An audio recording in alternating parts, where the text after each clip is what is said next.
Pode acontecer em qualquer lugar, com qualquer um de nós, em qualquer fase da vida, mas acontece com mais frequência a partir dos 60 anos. Estas gravações, feitas no Canadá, fazem parte de uma pesquisa que busca responder: o que, de fato, leva uma pessoa a cair? A resposta mais comum é eu tropecei ou escorreguei, jogando a culpa numa causa externa.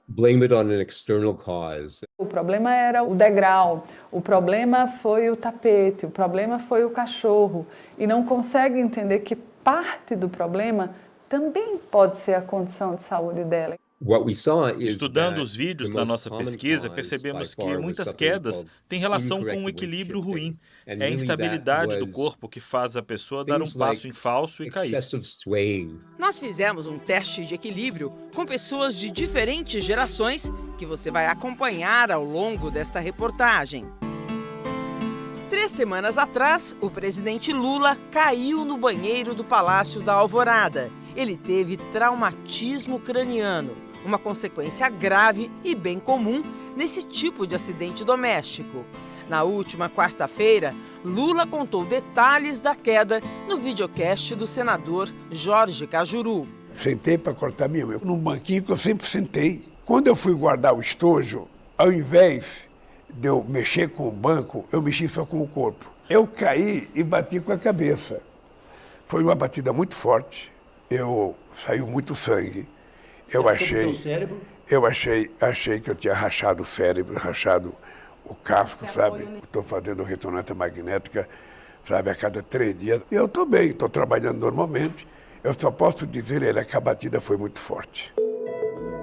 Na última segunda-feira, uma queda no banheiro de casa levou à morte o cantor, ator e apresentador Aguinaldo Raiol. Ele tinha 86 anos de idade e 70 de carreira, uma das maiores vozes do Brasil. Nós éramos em 6 irmãos. Vai deixar muita saudade. Ele gostava de cantar, ele tinha essa coisa do cantar mesmo, né? E a voz dele não envelhecia? Não, é mesmo volume, mesma textura, mesmo tom, tudo igual. Se todos fossem iguais a você. O Fantástico foi recebido aqui no apartamento do Aguinaldo Raiol, onde ele morava e onde ele se acidentou na última segunda-feira, pela filhada dele, a Vanessa, uma das pessoas mais próximas do Aguinaldo, pelo irmão, o Ronaldo, também músico, que tocou durante muitos anos com ele, e pela Toninha, funcionária da casa, que estava naquela noite em que ele se acidentou. Você ouviu o barulho dele caindo? Ouvi um barulho. Quem estava com ele é a outra cuidadora, e ela chegou lá: Toninha, vem aqui, o Gui caiu. Toninha chamou a Vanessa, que mora no mesmo prédio. Em 2 minutos eu estava aqui, já com o SAMU no telefone. O SAMU, de imediato, não encoste nele. Vocês só pressionem a toalha no ferimento e não deixem ele se mexer. Ele saiu daqui 4h30 da manhã e ele foi falecer às 8h30 no hospital. Ele teve uma parada cardíaca depois que tentaram entubá-lo. Vanessa conta que Aguinaldo estava afastado dos palcos desde 2019 por causa de uma depressão que se agravou com a pandemia. Uma depressão bem forte e a gente começou a perceber uns primeiros sinais de memória nele. Foi diagnosticado com Alzheimer. Isso a gente nunca conversou com ninguém. A gente está falando aqui a primeira vez com vocês, porque a gente quis, de toda forma, preservá-lo assim ao extremo. Ele já tinha sofrido algumas outras quedas anteriores. Numa dessas quedas ele precisou ser submetido a uma cirurgia da perna. Então ele tinha alguns fatores de risco que aumentavam muito a chance dele vir apresentar uma nova queda. A queda no banheiro que levou à morte o cantor Aguinaldo Raiol serve de alerta para um problema que já vem sendo considerado de saúde pública e que deve crescer nos próximos anos por conta do envelhecimento acelerado da população. Daqui a 6 anos, o Brasil vai ter mais pessoas acima dos 60 anos do que abaixo dos 14. Ou seja, seremos uma população maior exatamente na faixa etária com mais risco de quedas. A queda ela pode ser um problema em qualquer idade, mas as consequências elas são muito maiores para a população idosa. As lesões graves mais comuns causadas por quedas em idosos são fratura de quadril e traumatismo craniano. Cerca de 25% das pessoas que sofrem uma fratura no quadril podem morrer em 1 ano e 50% terão um grande declínio da independência. Estudos mostram que a partir dos 60 anos, 30 a 40% das pessoas sofrem uma queda e que na metade desses casos ela volta a acontecer. Nas pessoas com 80 anos ou mais, o risco aumenta. 50% caem pelo menos uma vez. A incidência entre mulheres chega a ser 2 vezes mais frequente do que com os homens. Na última sexta-feira, outro acidente doméstico virou notícia. O cantor Rony Von, 80 anos, caiu no jardim da casa dele. Ele gravou esse vídeo para o Fantástico. Estava chovendo a cântaros, meu sapato de sola de couro, pisei, rolei, fui lá para baixo, caiu uma rampa assim. Nem assim, é assim. E bati com a cabeça lá embaixo. Eu estou de castigo, esperando 48 horas, não tenho nada, estou bem, estou ótimo, um galo de bom tamanho, só. Mas estou muito bem, fiz todos os exames, não tem problema nenhum. Toda queda deve ser um sinal de alerta. Muitos indivíduos idosos têm vergonha, não conseguem reconhecer que o evento queda está relacionado com a condição de saúde mais frágil e acham que exclusivamente pode estar relacionado a um desafio do ambiente. A doutora Kellen nos mostrou 2 testes para avaliar o risco de queda que você pode fazer em casa. Mas importante, nunca sozinho, sempre com alguém ao lado supervisionando. A partir dos 60 anos, todos os indivíduos precisam ser avaliados em relação ao seu risco de queda. Agora, eu, sob a supervisão da doutora Kellen, eu com 60 anos, a Rosa com 70 e a Yolanda com 81, vamos passar por esse teste. Preparadas? Sim. Preparadíssima. Sim.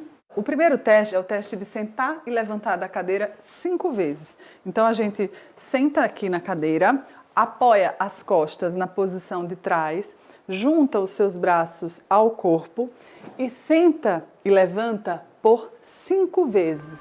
Começa com a dona Yolanda. Se a pessoa demora mais do que 12 segundos para executar esse movimento e apresenta dificuldade na execução, é sinal de que o equilíbrio está ruim e que esse é um indivíduo com maior risco de vir a cair. Ela executou o teste em mais de 12 segundos. Em 19 segundos e 40. 19 segundos e 40.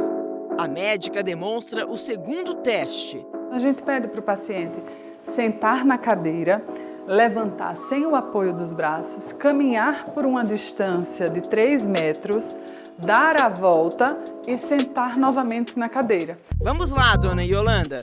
Se o indivíduo gasta mais do que 15 segundos na execução desse movimento ou tem algum desequilíbrio na marcha ou na hora em que ele precisa dar a volta para sentar, significa que é um indivíduo com maior risco de vir a cair. Uma mulher acima de 80 anos de idade, com artrose de joelhos, com uso de múltiplos medicamentos e que teve um desempenho no equilíbrio ruim. Então, ela é uma paciente de alto risco de queda. Eu sou muito cuidadosa em todo andar, eu aceito bem o meu desafio, porque é um desafio, a vida é um desafio. A gente se ama, né? E aí se cuida. Se cuida. Agora é a vez da dona Rosa. Ela não gostou do resultado do primeiro teste, não. A senhora executou esse teste em 16 segundos. Ah, doutor, pensei que foi menos. Calma, vamos ao segundo teste. Ela tinha 15 segundos, conseguiu fazer em 13. Ela foi bem melhor no teste de mobilidade. Então, o risco dela, você diria que é baixo, médio ou grande? Provavelmente um risco moderado. A senhora achou que a senhora não estava com nenhum problema de equilíbrio? Não achei, menina, você acredita? Eu me sinto tão bem assim, mas na hora do teste a gente vai ver o verdadeiro eu, né? Chegou a minha vez de passar pelo teste. 1, 2, 3 e já!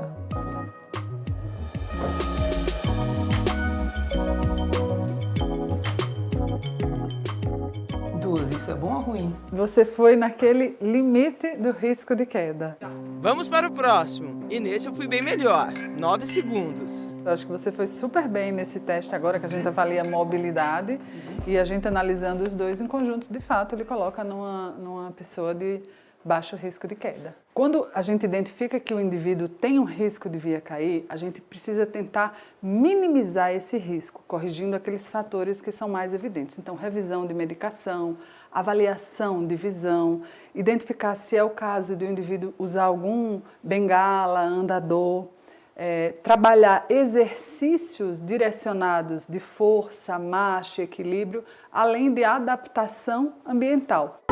A tecnologia também pode ser uma aliada desses pacientes. Especialmente para quem vive sozinho, sensores que ficam no corpo, como pulseiras e colares, podem alertar centrais de ajuda ou parentes quando algo afeta a mobilidade. Acho isso muito promissor. Dona Verônica, de 68 anos, não tira esse relógio do pulso. Ela mora sozinha em Santos, São Paulo, uma das cidades brasileiras com maior número de pessoas acima dos 60 anos. Depois de cair algumas vezes, Dona Verônica conseguiu se cadastrar no serviço gratuito da prefeitura, que usa a tecnologia para atender pessoas como ela, com alto risco de queda. Sou eu, a Verônica. Se ela cair, é só apertar esse botão no relógio e um pedido de socorro chega a uma central. Através deste aparelho, ela pode ouvir os atendentes em qualquer lugar da casa. Senhora Maria Verônica, precisa de ajuda? Me sinto muito segura, assim como se eu estivesse com outra pessoa dentro de casa comigo. Eu me sinto protegida. A gente percebeu que nos últimos 12 meses a gente já deixou de atender 276 idosos nos nossos pronto-socorros exatamente por isso. A gente dá o acolhimento, a gente consegue agir rápido e tirar essas pessoas dos nossos pronto-socorros. Um trabalho de prevenção para unir longevidade com qualidade de vida.